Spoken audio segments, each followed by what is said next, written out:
আমি যেই বিধান নাজিল করেছি আমার বান্দার জন্য, যদি বান্দা এই লাইনকে গাইডকে আমার এই বিধানকে যারা ফলো করবে তাদের জীবন আলোকিত হয়ে যাবে। আল্লাহ পাক বললেন ফালাহুম আজরুহুম ইনদা রাব্বিহিম, আমার পক্ষ থেকে তাদের জন্য পুরস্কার চলে যাবে। জোরে বলুন সুবহানাল্লাহ। আল্লাহ পাক এখানে বলেন ও নবী ইন্নাল্লাযীনা আমানু ওয়া আমিলুস সালিহাত উলাইকা হুম খায়রুল বারিয়া। আল্লাহ পাক সূরা বাইয়িনাতের 7 নম্বরে আল্লাহ পাক বললেন ওগো নবী নিশ্চয় যারা ঈমান আনে, ও নবী নিশ্চয় যারা ঈমান আনে এই পৃথিবীতে যারা ভালো কাজ করে, আজকের এই কাজটা ভালো না খারাপ? জোরে বলেন ভালো না খারাপ? খালি বাংলাদেশের মানুষ 90-95% দেশে মুসলমান, সেই দেশের মুসলমান কোরআন শুনতে চায়। আর এমন শাসক, এমন ভারতের রাজাকার যারা বাংলাদেশে ছিল, ওরা কোরআনের মাহফিল বন্ধ করেছে। জোরে বলেন কথা ঠিক কিনা? ওটা ছিল আবু জেহেলের জামানা।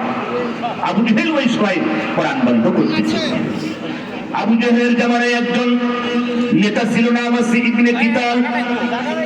এই মানুষটির কাজ ছিল আল্লাহর নবী যেখানে কোরআনের কথা বলতো, সেই জায়গায় আমার নবী ভালো ভালো কথা বলতো, সেখানে ইবনে কিতাল কি করতো, সুন্দরী সুন্দরী নারীদেরকে নিয়ে যে পাশেই কনসার্ট তৈরি করতো, আনন্দ উল্লাসের মেলা বসাতো।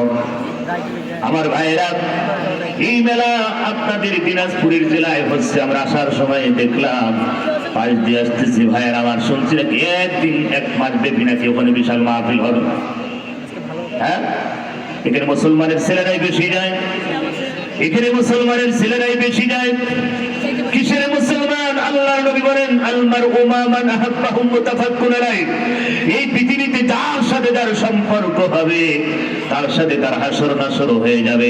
কোন হারামখোরের সাথে যদি আপনার সম্পর্ক হয়, আপনার হাসর হবে হারামখোরের সাথে। আপনার সম্পর্ক যদি কোনো নারীখোরের সাথে হয়, আপনার হাসর হবে নারীখোরের সাথে। আপনার সম্পর্ক যদি হয় মাদকখোরের সাথে, আপনার হাসর হবে মাদকখোরের সাথে। কথা বলেন ঠিক কিনা? অনেক মানুষ বলে হুজুর লোকটা ভালো, হাজি মানুষ, লোক ভালো, কিন্তু ও হারাম করে দল করে। আমি বলি তারা হারাম করে সাপোর্ট, ও হাজি হোক আর পাজি হোক হারাম খোর। কথা বলে ঠিক না? একজন ভালো মানুষ কখনো চরিত্রহীন লম্পটের সাপোর্ট দিতে পারে। বিবেক কোথায় গেছে? বিবেক কোথায় আমার ভাই? এই জন্য আমি বললাম, এই যেমন কোরআনের প্রচার যারাই করতে গেছে তাদেরকে বাধা প্রদান বিভিন্ন সংবিধান চালু করেছে।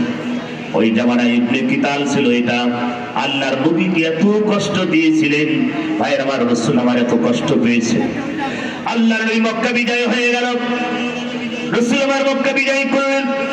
সংক্ষিপ্ত বলিবা জানেন, আল্লাহ পাক আজকের আয়াতের ভিতরে বলছেন আল্লাযিনা আমানু, ও নবী যারা ঈমান আনে, ও নবী যারা ওইভাবে ঈমান আনবে, ওইভাবে মানতে সাহাবাজ মান যেভাবে ঈমান এনেছে। আমার ভাইরা, আল্লাহর নবী বিশ্ব নবী, আয়াতের ভিতরে আল্লাহ পাক বলেন নবী যারা ওইভাবে ঈমান আনবে, এই আয়াতটি